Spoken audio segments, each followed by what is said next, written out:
और मैं हूं आपके साथ स्नेहा तिवारी। कल उत्तर प्रदेश का बजट आ गया है। इसमें किसी भी योजना को बहकाया नहीं गया है। सभी योजनाओं पर कहीं ना कहीं कोई ना कोई बात ज़रूर की गई है। इसके साथ ही अगर कोरोना की हम बात करें, कोरोना ने देश के जो नागरिक हैं उनकी जेब पर इस कदर प्रहार किया हुआ है कि लोगों की जेबें फट चुकी हैं। लोगों को एक एक अपने घर का बजट बनाने के लिए जोड़ घटाना करना पड़ रहा है। वहीं इस बजट के बाद से लोगों को ये उम्मीद थी कि रसोई गैस के जो दाम बढ़े हैं या पेट्रोल डीजल के जो दाम बढ़े हैं उनमें थोड़ी कमी आएगी, लेकिन ऐसा कुछ नहीं हुआ। इसके बाद से लोगों की क्या प्रतिक्रियाएं हैं, इस पर बातचीत करने के लिए हमारे साथ और भी लोग मौजूद हैं। चलिए बातचीत करते हैं और जानते हैं कि लोगों का क्या कहना है, उनको ये बजट कितना पसंद आया, क्यों आपको कितना पसंद आया। ज़मीनी बदलाव कोई नज़र नहीं आता है। सरकारें बजट लाती हैं, लाखों करोड़ों हजारों करोड़ जनता के टैक्स के द्वारा संग्रहित किया गया पैसा, और वो पूरी तरीके से पैसा जो है वो सिर्फ और सिर्फ करप्शन में ही चला जाता है। ज़मीनी हकीकत बहुत दूर रहती है। 70 साल हो गए लगभग देश को आज़ाद हुए। अभी जो डेवलपमेंट होना चाहिए था, अगर तुलनात्मक दृष्टि से देखें तो अमेरिका और आपका जापान, चाइना सब कहाँ पहुँच गए। अगर 100 बातों की एक बात कहूँ तो ये बजट सिर्फ और सिर्फ कापियों पे रहेगा, नीतियों पे रहेगा, कागज़ पे रहेगा। ज़मीन से दूर दूर तक मोदी सरकार, योगी सरकार का कोई नाता नहीं है। महिलाओं के लिए भी कई योजनाएं लाई गई हैं। कन्या सुमंगला योजना की बात अगर की जाए, और महिला शक्ति मिशन भी चलता ही है, तो आपको क्या लगता है महिलाएं कितनी सेफ हैं यूपी में? बजट कभी इनका उद्योग को समर्पित होता है, कभी महिलाओं को होता है और कभी किसानों को होता है, लेकिन ये बजट कभी भी विद्यार्थियों को समर्पित नहीं होता। और बीइंग अ स्टूडेंट हम डिसअपॉइंटेड हैं।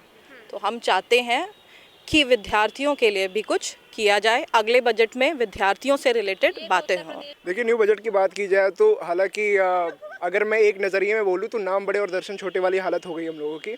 और जितनी भी नई चीज़ें आ रही हैं, चाहे आप देख लीजिए 69,000 वैकेंसी वाली भर्ती देख लीजिए, या फिर यूपीएससी से रिलेटेड देख लीजिए, लोग प्रोटेस्ट कर रहे हैं और अपने हक के लिए लड़ रहे हैं कि हमें जॉब्स चाहिए।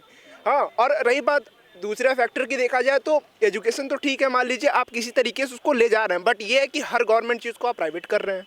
मतलब ऐसा कह सकते हैं कि आपके पास कोई चीज़ है नहीं जिसमें आप जो है अपना इनपुट पूरा दे पाएँ और लोगों के लिए अच्छा कर पाएँ। आप प्राइवेट सारी चीज़ें कर रहे हैं, इसका मतलब आपके पास कोई योजना ही नहीं। बजट जहाँ तक बात रही वो तो सरकार हर साल लाती है। इससे पहले आप लोग या सिपाही भर्ती हो या शिक्षक भर्ती हो, सब देखी हैं, सब विफल नहीं है। तो बजट भी विफल है इनका। वो तो उनका लाना ही था तो लाए हैं। काम है तो लाना ही है, चाहे केंद्र हो चाहे राज्य, उनको लाना रहता है, साल लाए हैं। अगर ये बजट से खुश होता तो आज रोजगार बेरोजगार ना घूमता, किसान आज रोडों पर ना होते हैं, और जो प्राइवेट कर रहे ये ना होता देश में। बजट की बात करें तो बजट तो हमने देखा है, ठीक मतलब सही नहीं लगा हमें। दूसरी बात करें अगर वैकेंसी की, तो वैकेंसी पहली बात तो आती नहीं है, और वैकेंसी आती हैं तो इसके बाद 2-2 साल 3-3 साल तो रिजल्ट में ही टाल देते हैं। अभी एसएससी सीजीएल का कल रिजल्ट क्लियर हुआ है, जैसे उसके बाद जो है जिसके 200 नंबर आ भी गए हैं तो उसको भी जो है अभी क्लियर नहीं है कि उसका होगा या नहीं होगा। कुल मिलाकर छात्रों को चाहिए रोजगार, वरना आपकी सरकार कोई काम की नहीं है। अगर बजट में आपने चाहे 5,50,270 करोड़ की बात हो, चाहे कितनी भी बड़ी अमाउंट की बात हो, लेकिन जब तक रोजगार नहीं मिलेगा तब तक देश के युवा आपसे सहमत नहीं रहेंगे। और भी लोगों से बातचीत करेंगे और जानेंगे कि उनकी क्या राय है, उनकी क्या प्रतिक्रियाएं हैं। 5,50,270 करोड़ के बजट में शिक्षा के क्षेत्र में कितना बजट आया है, ये लोगों से ही बातचीत करेंगे, छात्रों से बातचीत करेंगे और जानेंगे कि छात्रों को क्या क्या सुविधाएं मिली हैं, क्या क्या इस बजट में उनको क्या मिला है। आपको क्या मिला है?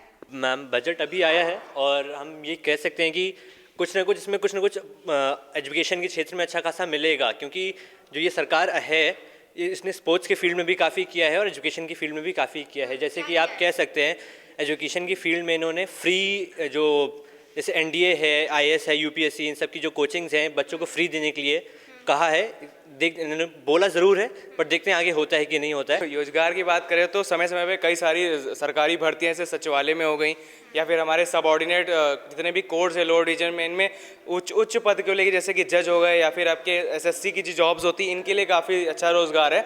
हाँ, बट अगर कोई नौजवान रोज़गार जैसे कि आफ्टर 12th पास, उसके लिए कोई ऐसी स्पेशलाइज्ड नौकरी नहीं है किसी भी मतलब प्राइवेट सेक्टर को छोड़ के, उसके लिए थोड़ा सा गवर्नमेंट को ऐसी स्कीम चलानी चाहिए जिसमें उन्हें मतलब आफ्टर 10+2 के लिए कुछ टेक्निकल स्किल्स या फिर कम्युनिकेशन स्किल्स को इम्प्रूव करना, या फिर उन्हें आगे जॉब अपॉर्चुनिटीज़ के लिए क्या क्या सीखना चाहिए और क्या नहीं सीखना चाहिए, इन सब चीज़ों से अवगत कराना चाहिए।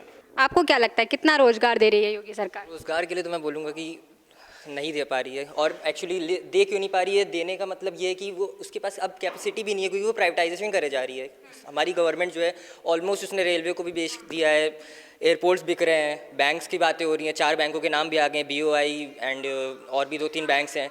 तो मैं ये कहना चाहूँगा कि प्राइवेटाइजेशन करके ये क्या फ़ायदा है इसका, क्योंकि अगर प्राइवेटाइज कर दिया गया, इतने शेयर्स आपने किसी प्राइवेट कंपनी को दे दिए, उसको लेने में आपको लालच आ जाएगी, क्योंकि आप उसको वापस अपने आप से खरीद नहीं पाओगे, क्योंकि उसमें भी हमारा ही टैक्स लगा है भाई।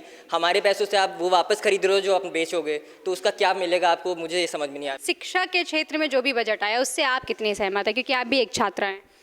मेरे हिसाब से तो बिल्कुल भी नहीं सहमत हूँ। कुछ भी करा हुआ इनका बजट में आता है, होता कुछ भी नहीं है, साफ क्लियर बात है। आने जाने का खर्चा मेरा डेली का 200-300 हो जाता है, लेकिन ये बजट होगा तो क्या ही होगा, कुछ। पेट्रोल के दाम भी बढ़ चुके हैं पूरी तरीके से, पेट्रोल का तो सब कुछ महंगा हो गया। सब कुछ महंगा हो गया है, तो कुछ करना धरना तो है ही नहीं। अब ये है, पेट्रोल से आओ तो उतना डबल खर्चा पड़ेगा, वैसे आओ तो खर्चा पड़ेगा। शिक्षकों की मतलब इनडायरेक्टली कहें तो ली जा रही है कायदे से, तो कुछ कह नहीं सकते।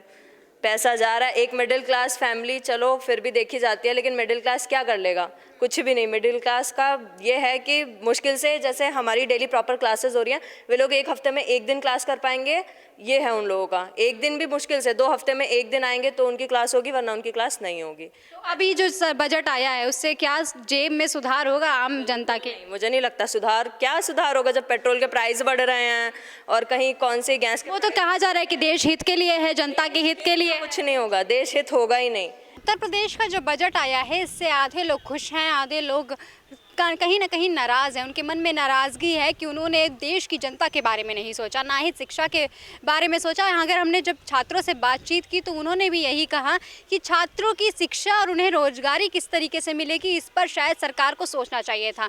फिलहाल तो लोगों के मन में एक यही आस है कि आगे आने वाले बजट में कुछ अच्छा होगा उनके लिए, और उनकी जो चीज़ें हैं उसे ध्यान में रखकर बजट बनाया जाएगा। आप देख रहे हैं LP news, camera person Sanjay Pal के साथ स्नेहा तिवारी की खास रिपोर्ट।